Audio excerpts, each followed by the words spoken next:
25 years, it is the time when 3D printing, the technology itself, has been developing. Why did it take so long? And is this really the time for the golden era of 3D printing? Will it be a short-lived or rather a long life? Mr. Paganini? Well, you have to consider that this is a natural evolution of technology. We have assisted at the same development also in other industries. I'm thinking, for example, to mobile. The internet has changed the way to think to any kind of project, any kind of product, any kind of technologies.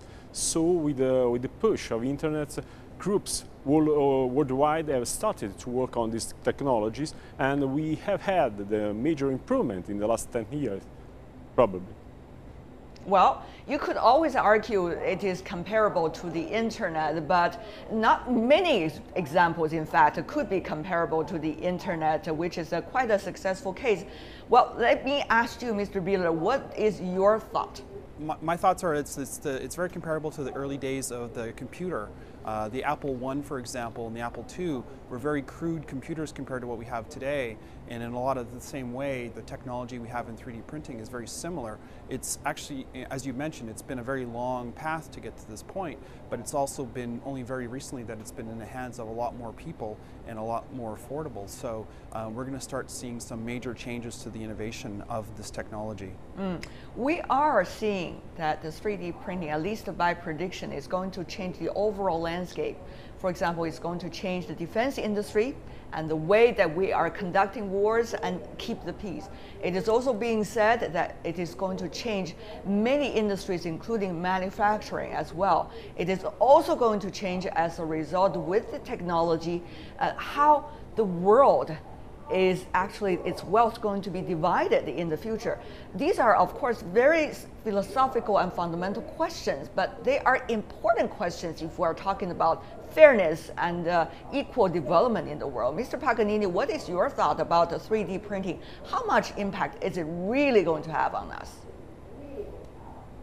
Well, I believe that 3D printing will have a dramatic impact on classic manufacturing, but I'm not saying that the 3D printing technology will destroy the manufacturing itself, but I'm thinking that something is changing.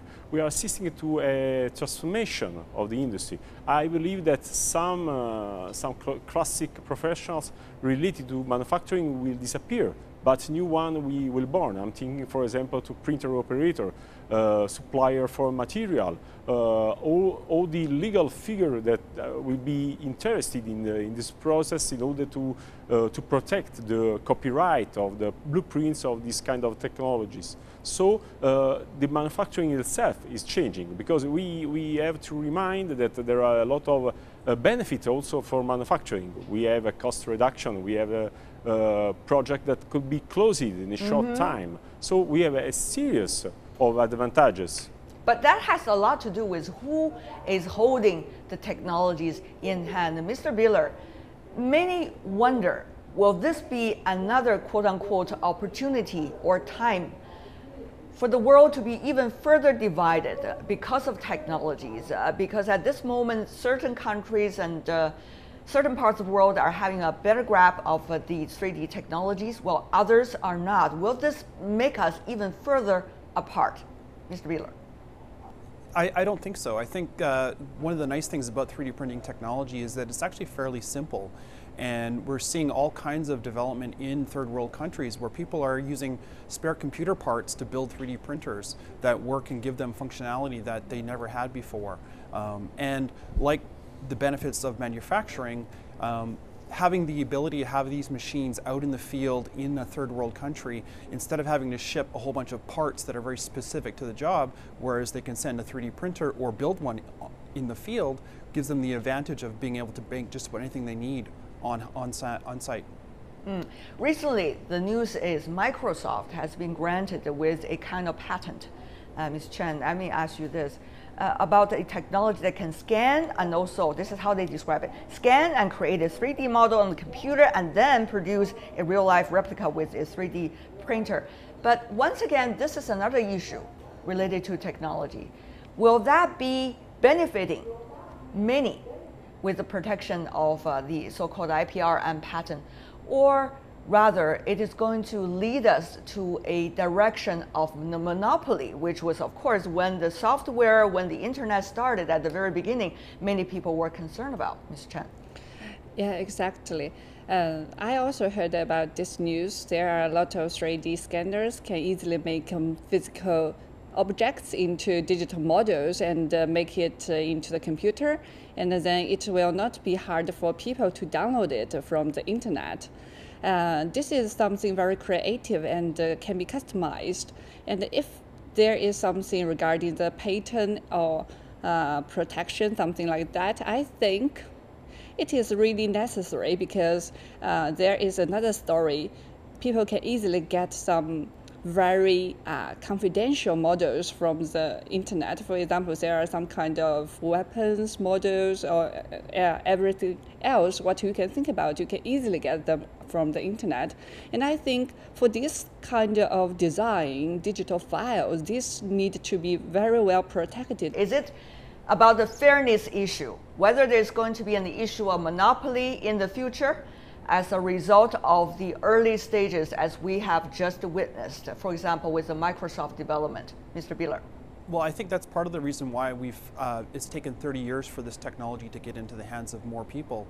Is because the early creators of the technology have had patents on these technologies, and it's only now that they're starting to expire and then starting to proliferate amongst the people who are developing and improving the technology for their own purposes and for the greater good of man. So it's a little hard to say at this point, but the more people that have access to the technology, the better it'll be.